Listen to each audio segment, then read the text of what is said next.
Olá a todos, eu sou o professor Marlon Mainart e nesse encontro de hoje eu quero novamente apresentar para vocês, meus colegas professores, alunos também de diferentes áreas, com destaque à área das ciências, um simulador excelente chamado IENCA.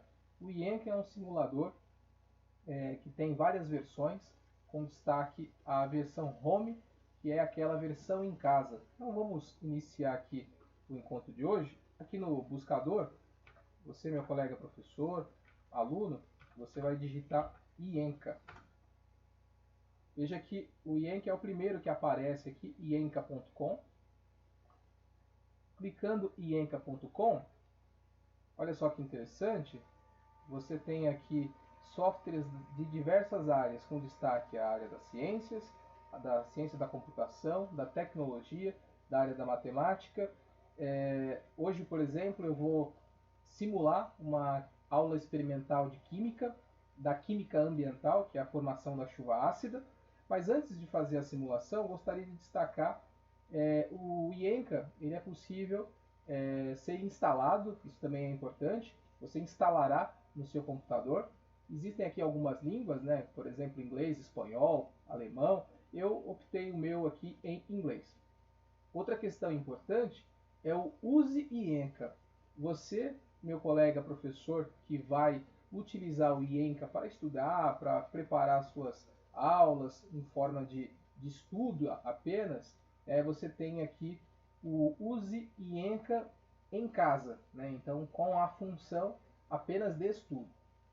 A mesma coisa para o aluno, né? Use o IENCA versão estudante. O aluno tem total versão free e o professor versão free para estudar. Para utilizar em aula, o professor precisa ter uma versão de teste, que normalmente é realizada a cada um período de 15 até 30 dias. Então, por exemplo, você, meu colega professor, né, que vai fazer uso da versão de teste, clica aqui em Enca, professor, e Enca Free, em casa, professor. E aí você vai selecionar a sua versão. Eu, por exemplo, estou usando aqui uma versão do Windows e faço o download e instalo no meu computador. É importante destacar, né, o IENCA é um software americano, pago, e essas versões free é apenas para estudar, e a versão teste, que é exatamente essa que eu vou desenvolver com vocês. Vou minimizar aqui a minha tela e vou clicar aqui no símbolo Y, que é o software simulador IENCA.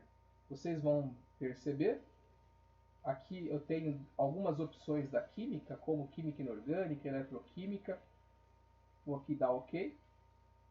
Veja só que interessante, aqui ao final ele está me alertando de que eu tenho 10 dias de uso, né? Eu ativei a minha conta recentemente, exatamente para poder usar com a minha turma do curso de engenharia a aula de formação de chuva ácida e também uma outra atividade que envolve acidificação. Olha só também que interessante, aqui onde eu estou com o mouse, existem 173 experimentos na área da física e 137 experimentos na área da química. Vou clicar em química e ele vai aparecer aqui um leque com diferentes experimentos.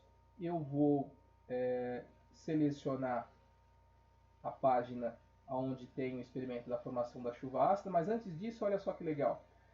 Teste de chama, indicador e escalas de pH, ácidos e reações. Tem uma série de processos eletroquímicos envolvendo iodeto de potássio,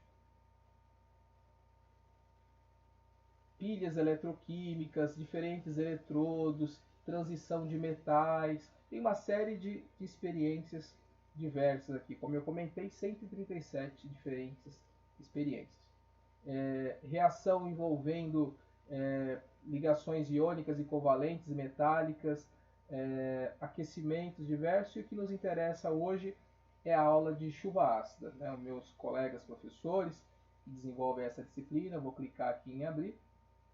A chuva ácida, a poluição atmosférica é um tema muito discutido, né, sobre principalmente os grandes centros, né, o aumento dos gases do efeito estufa.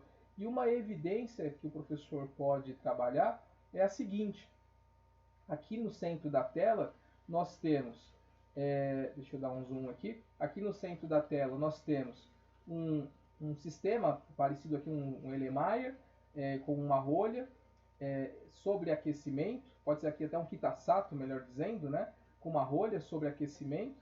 Aqui nós temos as mangueiras, aqui eu tenho um copo de Becker contendo água, né, a princípio aqui a gente vai perceber que ao adicionar o indicador, a água estará numa faixa aqui de pH potável, pH neutro.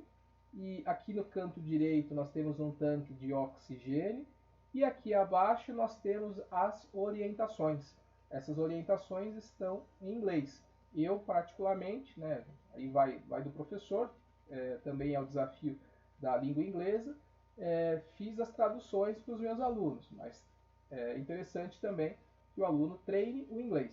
Então ele faz aqui uma fundamentação sobre a poluição atmosférica, que um dos gases que tem aumentado constantemente é o dióxido de enxofre, e aí ele pede para que a gente dê início ao processo experimental. Então, uma das primeiras coisas que ele diz aqui, ele pede para que coloque o enxofre dentro do frasco. Então, aqui à esquerda eu tenho a amostra de enxofre, repare que são 10 gramas de enxofre e eu vou adicionar dentro do frasco. Vou avançar com o processo. Ele pede para que coloque o indicador de pH dentro do copo contendo água. Indicador universal, adiciono uma gota. Reparem a coloração da solução. Ela tem uma faixa de cores aqui que varia entre 1 a 14 e é exatamente 7. Vou avançar. Ele diz que eu tenho aqui à direita um tanque de oxigênio e que eu posso levantar, né, aumentar a concentração de oxigênio, será levada para o Kitasato. E reparem que à esquerda eu já passo a ter um borbulhamento, que é a entrada deste oxigênio. Então veja, quando eu reduzo, ele também responde à diminuição até parar, e eu vou aumentar a concentração de oxigênio. Próxima etapa, ele pede também para que a gente aqueça. Eu tenho aqui exatamente uma manta aquecedora, inicialmente a 35 graus, e que nós iremos fornecer calor ao enxofre, onde será formado o SO2, principalmente, né, o dióxido de enxofre. Reparem rapidamente o aquecimento, a mudança da coloração da faixa de pH, que inicialmente estava em 7, passou para 2, 3, 2 e caminhando aí praticamente para quase pH 1, né? E aí o professor pode dizer, por exemplo, aqui, olha só, eu tenho algumas legendas, né? O que está acontecendo dentro do Kitasato? Veja, passou para o pH 1 nesse exato momento. Eu tenho enxofre mais oxigênio. S mais O2 forma SO2. Esse SO2, como uma característica do gás, ocupa o espaço que lhe é disponível. Ele passa para o Becker, formando uma nova reação, que é o SO2, nesse caso aqui ele já está propondo a formação do SO3 mais água, formando H2SO4, que é o ácido sulfúrico, que justifica aí o grau tão baixo o grau tão elevado dessa acidez, pH 1. E olha só que também interessante, eu posso aqui aumentar rapidamente a intensidade dessa temperatura, onde eu já observo ali a combustão total da amostra de enxofre. Também é interessante, ele propõe aqui rapidamente, né? Deixa eu voltar aqui ao processo. Ele propõe rapidamente aqui, liberar oxigênio, indicador universal, aquecimento. Ele propõe também como uma das etapas finais que eu adicione o limestone, que é o carbonato de cálcio. Então eu adiciono carbonato de cálcio à solução, que é uma das discussões recorrentes da formação da chuva ácida, da acidificação dos oceanos, e o que de fato pode ocorrer com esse carbonato. E aí ele provoca aqui algumas questões que o professor vai discutir com o aluno em relação ao processo reacional aqui envolvido. Essa é uma aula de chuva ácida, um tema muito importante dentro das nossas disciplinas. E lembrando, nós estamos aqui no IENCA. IENCA é um simulador de diversas áreas, com destaque a matemática, ciências, tecnologia, engenharia computacional, química, física, principalmente, né, as nossas áreas aqui, lembrando, com mais de 130 experimentos. Sou o professor Marlon Mainart, me siga na rede, espero estar contribuindo com esses simuladores que são tão importantes, principalmente nessa fase em que estamos distantes do nosso laboratório. Sucesso, sucesso a todos e até breve.